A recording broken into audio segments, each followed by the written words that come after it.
اللي فاتوا. الدنيا هذه التي نعيشها هي 3 أيام فقط. يوم مضى، كاع الأيام اللي مضت، ولو 60 سنة ولو 70 سنة ولو 80 سنة، الإنسان لو كان يعاود يرجع للوراء يسيبها كما نهار. فهذا اليوم، هذه الأيام التي مرت هي يوم مضى، ويوم أنت فيه.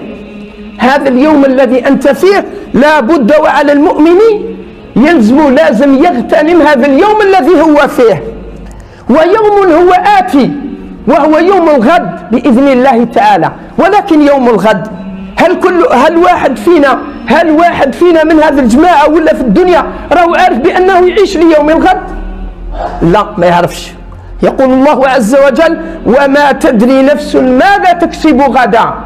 انت غدوة ما راكش عارف اش راك دير. ربما غدا الإنسان واحد منا يبات في القبر نتاعو. ولهذا قال له: اغتنم ما بقي من عمرك، يغفر الله تعالى لك ما مضى وما بقي من حياتك. لذا ماذا نستخلص أيها الإخوة؟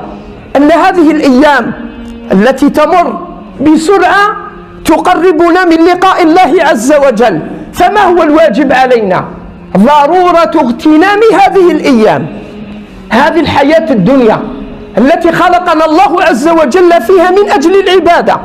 هذه واجب علينا باش نغتنموها، ضرورة ملحة. لازم نغتنم، وإلا خسرنا الدنيا والآخرة. ضرورة اغتنام الحياة الدنيا وين؟ في طاعة الله ورسوله، في عبادة الله عز وجل، في تعظيم أوامر الله سبحانه وتعالى، في تعظيم نواهي الله عز وجل. إذا نهانا الله عز وجل وسمعنا نداء الله عز وجل في القرآن الكريم ينهانا عن أمر، لازم نعظم أمر الله ونجتنب ما نهانا الله عز وجل عنه. لذا لازم منا نغتنم هذه الحياة الدنيا في طاعة الله وطاعة رسوله صلى الله عليه وسلم. شو الصحابة رضي الله تعالى عنهم